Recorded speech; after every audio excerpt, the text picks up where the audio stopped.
सुनो, अपने डॉक्टर की अपॉइंटमेंट कब की है? और कारपेंटर की अपॉइंटमेंट मिली या नहीं? इलेक्ट्रिशियन को बुलाना था यार, 1 महीना हो गया अभी तक नहीं आया। और प्लम्बर, उससे फ़ोन किया, 15 दिन पहले तो कह रहा था मैं आऊँगा। हेलो फ्रेंड्स, नए ब्लॉग में आपका स्वागत है। अगर आप सोच रहे हैं कि लंदन की लाइफ बहुत ज़्यादा इजी है, यहाँ रहना बहुत आसान है, तो चले आते हैं लंदन। बिल्कुल ठीक सोच रहे हैं, यहाँ पर बहुत कुछ आसान है। जैसे कि यहाँ पर मेडिकल फ्री है, यहाँ पर बच्चों की पढ़ाई फ्री है, तो यहाँ पर रहने से आपको बहुत ज़्यादा आसानी होती है। लेकिन ये बात अलग है कि यहाँ पर अगर आपने डॉक्टर से कोई अपॉइंटमेंट ले रखी है तो उस अपॉइंटमेंट को फुलफिल होने में कभी कभी 3 महीने तक का समय लग जाता है। और तब तक आपकी बीमारी या तो घर के घरेलू इलाज से सही हो जाती है या फिर आपको इतनी देर तक दर्द को भुगतना ही पड़ता है। ऐसा बहुत बार होता है, क्योंकि डॉक्टर से अपॉइंटमेंट ले ली इसका मतलब ये नहीं है कि आपको कल ही बुला लेंगे और आपका इलाज शुरू हो जाएगा। इलाज को शुरू होने में कम से कम 1 से लेकर 3 महीने तो लग ही जाते हैं। और कई बार ऐसा भी होता है कि आपको प्राइवेट भी इलाज कराना पड़ता है, जो कि महंगा पड़ता है। बच्चों की पढ़ाई यहाँ पर बिल्कुल फ्री है अगर आपका एडमिशन आसानी से हो जाता है। अगर आप जिस एरिया में रहते हैं उस एरिया का स्कूल आपको सूट करता है तो आपके लिए बहुत ही बेहतर है। यहाँ पर जो भी लोग मकान लेते हैं और उन्हें अपनी फैमिली बनानी होती है ना, तो वो एक तो स्कूल देखकर ही लेते हैं कि उनके आसपास स्कूल हो, ताकि उनके बच्चे का एडमिशन आसानी से हो जाए, और कॉन्टेक्ट्स बनाकर चलते हैं। अगर आप लंदन में रहते हैं और आपको लगता है कि आपको इंडियन खाना कहीं नहीं मिलेगा, तो आप गलत सोच रहे हैं। लंदन में ना इतने ज़्यादा इंडियन रेस्टोरेंट हैं जितने कि आपके इंडिया में भी नहीं होंगे, आपके अपने जहाँ सिटी में रहते हैं वहाँ पर नहीं होंगे। लेकिन फिर भी आपको इंडियन खाने की महक, टेस्ट और खुशबू हमेशा कमी महसूस होती रहेगी, क्योंकि ना वो वाला टेस्ट और वो महक यहाँ पर आ ही नहीं पाती। कितना भी कोशिश कर लें, हम किसी भी मिठाई की दुकान पर चले जाते हैं ना, तो जलेबी खा लेंगे, रसगुल्ला खा लेंगे, गुलाब जामुन खा लेंगे, लेकिन फिर उसके बाद पता है क्या कहेंगे? यार वो तसल्ली नहीं हुई, वो टेस्ट नहीं आया यार। वो गोलू मिठाई वाला है ना, उसकी मिठाई याद आ रही है यार, वो बर्फ़ी याद आ रही है, वो स्वीट्स वाले की वो जलेबी याद आ रही है। तो हमेशा यही कहते हुए निकलते हैं, चाहे कितना ही खा लेंगे, पेट में ठूस लेंगे, भर लेंगे, उसके बाद भी हम यही कहते हुए निकलेंगे, वो मज़ा नहीं आया, वो स्वाद नहीं आया। ऐसा हमेशा होता है। तो इस चीज़ का ध्यान रखें कि है सब कुछ यहाँ पर, लेकिन वो टेस्ट यहाँ पर लेने के लिए आपको भारत की याद आएगी। लंदन में ना रोड क्रॉस करने के लिए भी बहुत ही अच्छा सिस्टम है। यहाँ पर लाइट्स लगी होती हैं, बटन दबाओ और उसके बाद जब ग्रीन हो जाए लाइट तो मज़े से रोड क्रॉस करो। कोई माई का लाल गाड़ी नहीं चला सकता, आपको रोक नहीं सकता। बहुत ही अच्छा सिस्टम है, इससे यहाँ पर एक्सीडेंट नहीं होते। लेकिन कई बार ना अपने देश के वो याद आता है सीन, जब हम रोड पे खड़े होते हैं और इंतज़ार कर रहे होते हैं रोड क्रॉस करने का, और गाड़ियाँ भागे जा रही है, रोकने पर भी रुक नहीं रही, और हम इंतज़ार कर रहे हैं कब गाड़ियाँ रुकेंगी और कब हम रोड क्रॉस करेंगे। तो उसमें भी ना एक अलग ही नशा है। चाहे यहाँ पर हमें अच्छा मिल रहा है, जो चाहते हैं उससे ज़्यादा मिल रहा है, लेकिन वो जो फीलिंग है ना रोड पर खड़े होकर गाड़ियों के रुकने का इंतज़ार करने की, उसकी कमी तब भी महसूस होती है। मुझे लगता है ये पागलपन है, लेकिन कई बार ना ये पागलपन भी ज़रूरी हो जाता है, और यहाँ पर हमें उसकी कमी खलती है। तो हो सकता है कि आपको भी खले, हो सकता है कि मेरा पागलपन लगे, लेकिन खलती है कभी। यहाँ पर ना आप कितने ही आलसी हो, महा आलसी हो मेरी तरह, लेकिन आपको रोज़ की रोज़ बहुत कुछ चलना पड़ेगा। चलना यहाँ पर बहुत ज़्यादा ज़रूरी है। चाहे आपके पास मेट्रो हो, बिल्कुल पास में बस स्टॉप हो, चाहे आपके पास गाड़ी हो, लेकिन तब भी आपको ना थोड़ा बहुत तो चलना पड़ेगा। मतलब किलोमीटर 2 किलोमीटर तो मिनिमम मैं बता रही हूँ, रोज़ का आपको चलना पड़ेगा। ये बहुत ज़रूरी है, क्योंकि बिल्कुल आपके ऑफिस या घर के आगे तो बस स्टॉप या मेट्रो या गाड़ी हो नहीं सकता। तो आपको रोज़ की चलने की आदत डालनी पड़ेगी। यहाँ पर तो ना रोज़ लोग, यहाँ के लोकल लोग होते हैं ना, तो या तो एक टाइम ऑफिस जाते हैं, आती बार या जाती बार एक बार का रास्ता वो लोग पैदल चल के पार करते हैं, क्योंकि यहाँ पर सुबह निकलते हैं, रात को आते हैं, तो उनके पास जिमिंग के लिए या अपने हेल्थ के लिए टाइम जिसके पास कम मिलता है, तो वो लोग यही कोशिश करते हैं।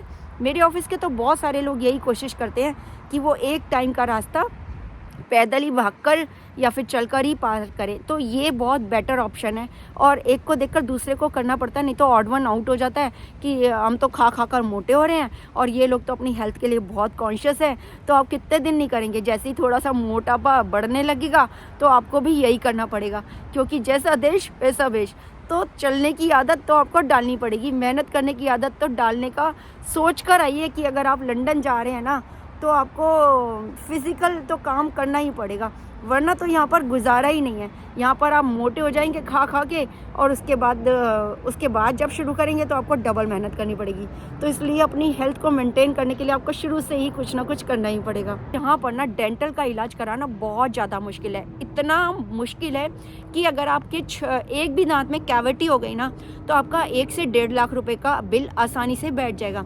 तो इतने में तो ना आप आराम से इंडिया भी जाएंगे, अपनी फैमिली से भी मिल आएंगे, इलाज भी कराएंगे और 1.5 लाख रुपए में आप वापस भी आ जाएंगे। तो इस चीज़ के लिए इंडिया की बहुत याद आती है। ऐसा लगता है कि फटाफट जाएंगे डॉक्टर के पास और वो हमारा इलाज कर देते हैं। ज़्यादा से ज़्यादा 10-15 मिनट के लिए वेट करना पड़ता है, वो भी हमें इंडिया में बहुत भारी लगता है। लेकिन लंदन में 2-2, 3-3 महीने तक वेट करना पड़ता है, तो तब भी भारी नहीं लगता, क्योंकि यहाँ पर यही सिस्टम है। फ्रेंड्स, अगर आपको यहाँ पर कारपेंटर की, इलेक्ट्रिशियन की या प्लम्बर की ज़रूरत पड़ जाए तो आपको इंडिया बहुत याद आता है, क्योंकि ना यहाँ पर आवर के हिसाब से पेमेंट दी जाती है, घंटे के हिसाब से पैसा दिया जाता है।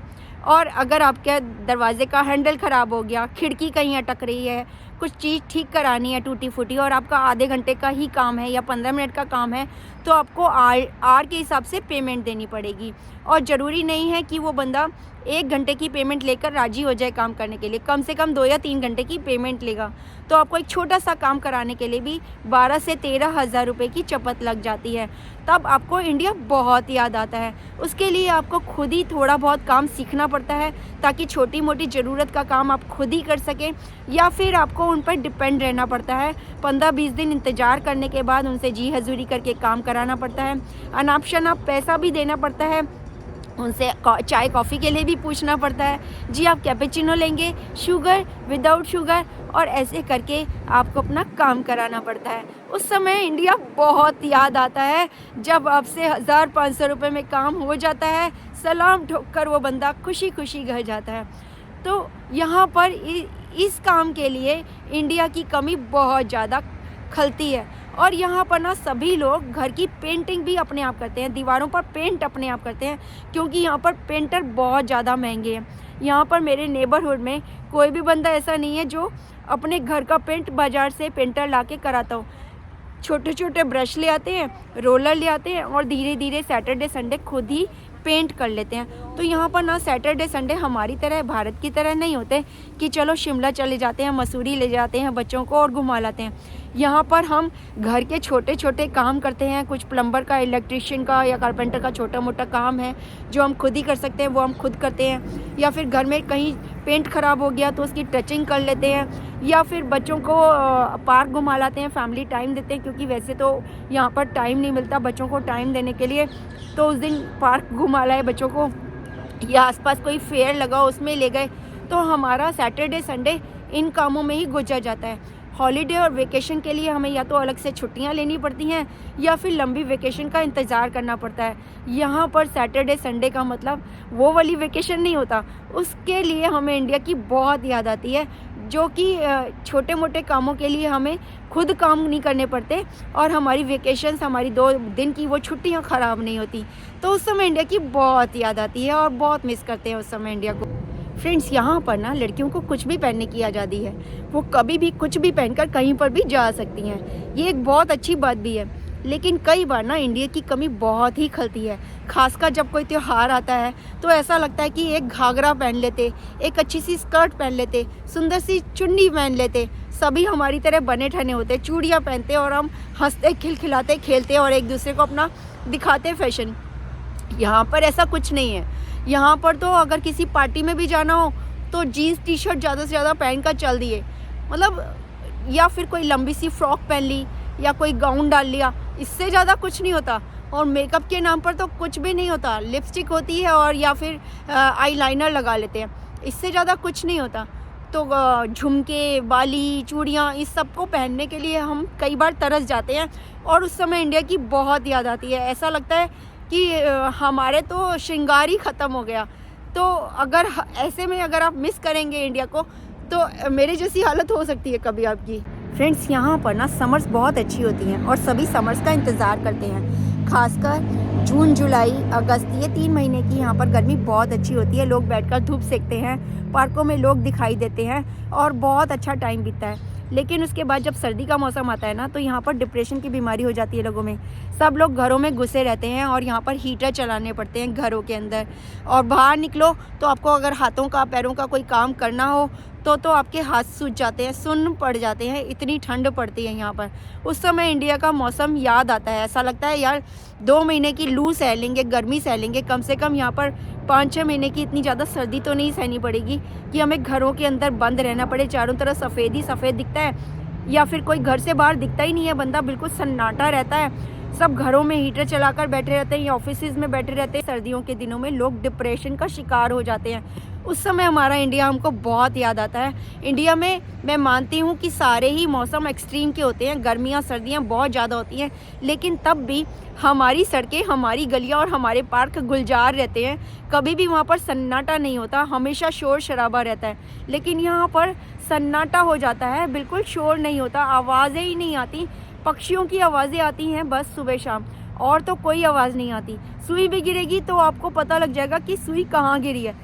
तो इतना सन्नाटा होता है, उस समय इंडिया की बहुत याद आती है। अगर आपको लंदन में गाड़ी का लाइसेंस चाहिए, यानी कि ड्राइविंग लाइसेंस चाहिए, और आपने सोचा भैया हम तो इंडिया में 10 साल तक ड्राइविंग कर चुके हैं और हमारा लाइसेंस तो यूँ चुटकियों में बन जाएगा, तो आप बिल्कुल गलत सोच रहे हैं। लंदन में ड्राइविंग लाइसेंस बनाना बहुत ज़्यादा मुश्किल है। एक तो उसकी फ़ीस ही इतनी ज़्यादा है और उसके बाद आपको कई तरह के एग्ज़ाम पास करने पड़ते हैं, थ्योरी का, प्रैक्टिकल का, और फिर उसके बाद आपको लर्निंग भी क्लासेस ज्वाइन करनी पड़ती हैं जो कि बहुत महंगी होती हैं। कम से कम 10-15 क्लासेस तो आपको ज्वाइन करनी ही पड़ती हैं, क्योंकि यहाँ का ड्राइविंग टेस्ट पास करना बिल्कुल भी आसान नहीं है, बहुत मुश्किल है। एक तो यहाँ पर ना रोड पर गाड़ी चलाना बहुत मुश्किल है। यहाँ पर ना पैदल चलने वालों के लिए भी लाइट लगी होती है, उसके बाद भी पेडेस्ट्रियन का पहले से गुजरना ज़रूरी होता है। अगर उन्होंने रेड लाइट पर भी अपनी क्रॉस कर दिया तो गाड़ी चलाने वाले की गलती मानी जाएगी। अगर उसने गाड़ी चला दी, उसे रुकना होगा, उसे प्यार से बोलना होगा कि नहीं पहले आप जाइए, हम रुक जाते हैं, और उसको जाने देने का इंतज़ार करना होगा। गलती पेडेस्ट्रियन की होगी, लेकिन भुगतना हमेशा ड्राइवर को पड़ेगा। कुछ भी हो, ड्राइवर की ही गलती मानी जाएगी।